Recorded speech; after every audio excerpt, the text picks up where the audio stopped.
Dans ce nouveau podcast, nous allons aborder la rancœur et le besoin de vengeance que tu peux ressentir après une rupture. Ces émotions extrêmement puissantes peuvent être déstabilisantes et parfois même destructrices. Bienvenue à toi. Nous allons donc voir quelles sont les 5 situations qui peuvent te créer de la rancœur. Quel est le lien entre rancœur et désir de vengeance? En quoi cela est destructeur? Et comment faire en sorte de s'en débarrasser? N'oublie pas qu'il ne s'agit que de mon avis en toute bienveillance. D'ailleurs, si tu apprécies mes podcasts, pense à t'abonner, liker, commenter et partager afin de développer cette communauté et toucher le plus de personnes ayant besoin de soutien après une rupture. Alors pour commencer, c'est quoi la rancœur et comment une rupture amoureuse peut en être à l'origine? Par définition, la rancœur est un sentiment d'amertume ou de colère persistante à l'égard d'une personne ou d'une situation perçue comme injuste. Elle peut se développer lorsqu'une personne se sent blessée, trahie ou humiliée. C'est une émotion sous-jacente à la colère et si on creuse bien plus profondément, à la tristesse. La rancœur est à prendre au sérieux, parce que cette émotion ne passera pas seule. Si tu ressens de la rancœur, tu n'évolueras pas. Le temps seul ne suffira pas. C'est un mécanisme qui est bloquant et qui va figer ton deuil amoureux. Dans le cas d'une rupture amoureuse, dont tu n'es pas à l'origine, la rancœur peut apparaître dans 5 situations possibles. La première, la douleur émotionnelle engendrée par la rupture. Après une rupture, les sentiments de rejet et de perte peuvent être intenses, ce qui peut mener à des émotions négatives. Tu peux avoir la sensation de perdre une partie de toi lorsque ton ex te quitte, alors forcément, la douleur peut être immense. Si tu as investi beaucoup d'émotions et de temps dans le couple, que tu t'es projeté ou avais bâti quelque chose de sérieux avec ton ex, lorsque cela se termine, c'est un réel drame. Il est donc normal d'éprouver de la rancœur envers ton ex-partenaire, car dans ce cas, tu vas l'estimer responsable de ton état de malheur et de tristesse. La deuxième situation créant de la rancœur est la trahison. Si la séparation implique une trahison comme une infidélité, cela peut exacerber les sentiments de rancœur. Tu aimais profondément ton ex, mais il ou elle t'a trompé, trahi. Cette trahison, en plus de briser la confiance que tu avais en ton couple, vient toucher quelque chose de bien plus profond, à savoir ton ego, ton amour-propre et ton estime de toi. Alors dans ce cas, on peut presque dire que la rancœur est une suite logique et le désir de se venger peut sembler presque légitime, mais on y reviendra plus tard. La troisième situation est liée aux attentes non satisfaites. Lorsque les attentes d'une relation ne sont pas réalisées, cela peut générer du ressentiment. Tu as par exemple énormément projeté sur la personne. Tu as projeté de l'amour, tu voyais un potentiel immense en vous, mais ce n'était pas réciproque. La déception est donc présente et peut t'amener à la rancœur, puisque tu vas accuser ton ex de ne pas t'avoir traité à ta juste valeur. La quatrième situation est le manque de clôture de la relation. Ici, il s'agit de ne pas avoir eu de réponse claire ou de conversation finale lors de la rupture, ou tout du moins, une conversation que tu estimes peu satisfaisante. Avec des phrases telles que « j'ai besoin de me recentrer »,« si on doit se retrouver, on se retrouvera »,« c'est pas toi, c'est moi », etc. Bref, des phrases bateaux lâchées par ton ex pour fuir une réelle conversation. Il y a donc une énorme incompréhension de ta part puisque tu as senti de l'évitement. Tu as l'impression que ton ex ne t'a pas tout dit.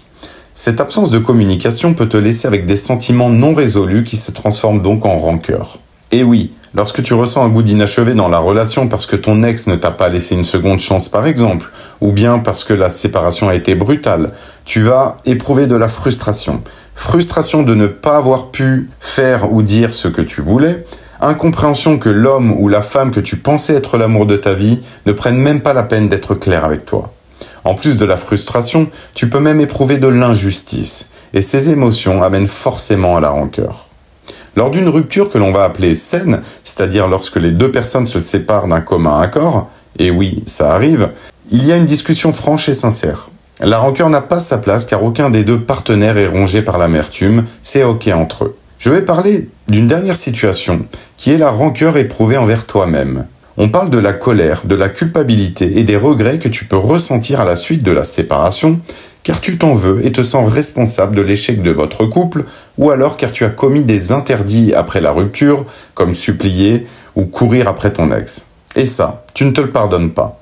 Le simple fait d'ailleurs de repenser à tous ces comportements te met dans un état de colère, et cette colère crée de la rancœur.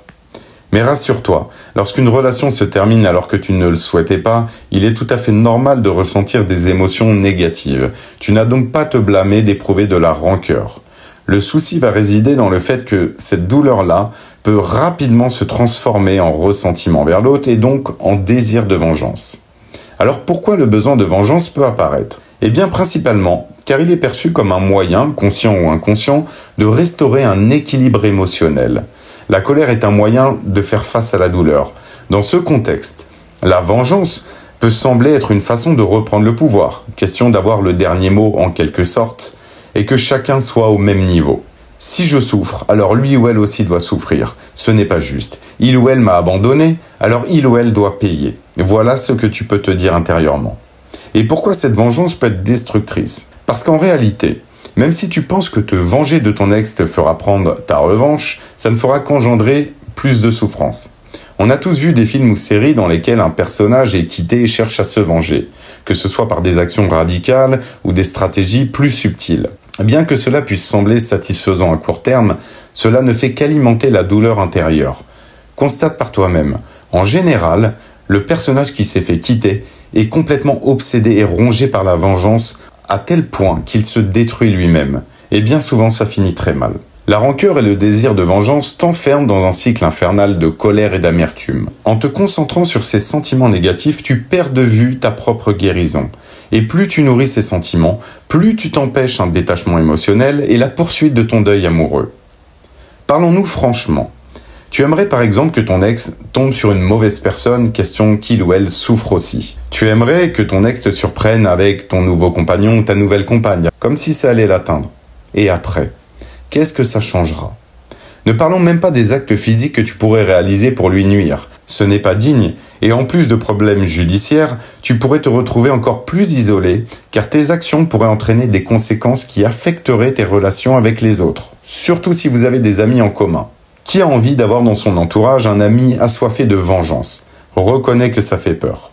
Alors crois-moi, même s'il est légitime et tout à fait compréhensible de ressentir ce besoin de vengeance, il ne te rassasiera pas et te mettra plutôt dans une position encore plus inconfortable. Et le constat restera le même. Ton ex est parti et la relation est terminée, qu'il ou elle souffre ou non. Te venger ne changera rien. Et si on y réfléchit bien, rancœur et souhait de vengeance, qu'est-ce que ça cache ? Une blessure d'ego, tout simplement. Alors, quelle solution pour se détacher de ces ressentiments négatifs ? Déjà, sache qu'il n'y a aucun remède miracle ou magique, malheureusement. Même si tu as pu voir certains podcasts qui affichaient des titres alléchants comme « Oublier son ex en 15 minutes » ou « Fais ceci et ton ex regrettera instantanément », c'est complètement faux. Il n'y a que le temps et un peu de travail qui fera passer ces ressentiments. Il y a beaucoup de choses que tu peux mettre en place pour atténuer progressivement la rancœur et je suis certain que tu en connais déjà. Faire du sport, prendre soin de toi, parler à un ami, à un thérapeute, etc. Ces solutions, je pense que tu les as déjà bien trop entendues et je les ai développées moi-même dans d'autres podcasts. Alors je ne les développerai pas ici.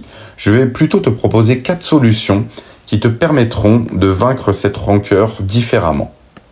La première solution, même si je sais qu'elle peut te paraître absurde et compliquée, est le pardon. Cela ne signifie pas excuser les actions de ton ex, mais libérer ton propre cœur. Cela ne signifie pas non plus en parler à ton ex, surtout pas. Il faut le ou la laisser tranquille et ne pas le ou la mêler à ça, c'est terminé, on l'oublie.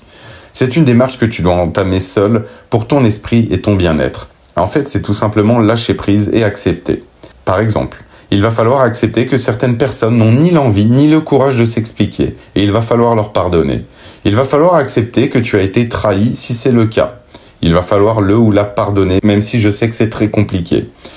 Mais tant que tu n'auras pas pardonné à ton ex la rupture, et ce qu'il ou elle a pu faire et qui t'a mis dans ces émotions de vengeance et de rancœur, crois-moi, tu n'avanceras pas. Le pardon, c'est également se pardonner soi-même, car parfois on peut éprouver de l'amertume envers soi, surtout si on a commis des interdits après la rupture ou si on se sent responsable de l'échec du couple. Alors pardonne-toi tes erreurs. Tu agis comme tu le pouvais à l'époque, avec les moyens dont tu disposais. Personne n'est parfait. Arrête de te blâmer pendant 107 ans, ça n'a aucun intérêt. Car désormais, tu vas grandir et apprendre de tes erreurs. La deuxième solution est d'exprimer ses émotions sans aucun jugement. Les sorties et les distractions, c'est top. Ça aide, mais si tu te noies dedans, tu ne feras que reporter tes émotions. Alors à un moment donné, il faut se bouger, se faire violence. Affronte et vis tes émotions. Pleure, crie, hurle-les dans un champ tout seul si tu en as envie. Tape dans un sac de frappe, va courir, écris-les, peu importe, mais sors-moi ces foutues émotions.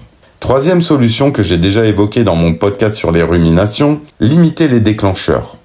Pour que ton ex sorte de ta tête et pour que tu n'aies plus de rancœur, il faut que ton ex sorte de ta vie. Alors si tu scrolles ces réseaux sociaux par exemple, tu n'avanceras jamais. Le ou la voir mener sa vie sans toi ne va qu'alimenter ta rancœur. Qu'est-ce qu'il ou elle a l'air heureux ou heureuse alors que moi je souffre? Tiens, une photo de lui ou elle en soirée. Mon ex a vite tiré un trait. Et allez, alimentons cette rancœur. Et alors encore pire si tu le ou la vois avec son nouveau partenaire ou sa nouvelle partenaire. Quatrième et dernière solution, chercher une clôture. Comme je l'ai déjà expliqué, certaines personnes ne te donneront jamais l'explication dont tu as besoin. Et quand bien même ils te donneraient une explication, je ne suis pas certain qu'elle te convienne. Nous n'avons pas le contrôle sur les actions et les comportements des autres, mais seulement sur nos propres réactions. Alors il va falloir que tu mettes toi-même un point final à cette histoire. Il va falloir que tu acceptes que tu n'auras pas le dernier mot et que tu n'auras pas cette dernière conversation et que certaines questions resteront sans réponse. Écrire une lettre est pour moi une bonne solution. On parle d'écrire une lettre que tu n'envoies surtout pas à ton ex. Alors prends un papier et écris comme si tu t'adressais à ton ex. Et vas-y franco, ne te censure pas, ne filtre rien, c'est le but de l'exercice. Lâche ce que tu as à lâcher. Symboliquement, tu peux brûler ou déchirer cette lettre comme une sorte d'adieu. Ou alors, la conserver et la relire dans quelques temps. Cela te permettra de constater si tes émotions sont toujours aussi fortes ou si tu as progressé. Comme je l'ai dit, ces solutions ne sont pas miraculeuses. Elles sont appliquées lorsque la rancœur t'envahit. Mais en travaillant et avec le temps, crois-moi, cette rancœur passera et tu pourras appréhender la suite du deuil amoureux avec plus de douceur. Voilà, ce podcast dédié aux sentiments de rancœur et de vengeance après rupture est terminé. J'espère qu'il t'aura fait du bien. Tu l'auras compris, la rancœur et le besoin de vengeance après une rupture sont des émotions normales, mais elles peuvent devenir destructrices si on les laisse prendre le dessus. En prenant des mesures pour te détacher de ces sentiments, tu retrouveras ta paix intérieure et iras de l'avant. Prends soin de toi et à très bientôt.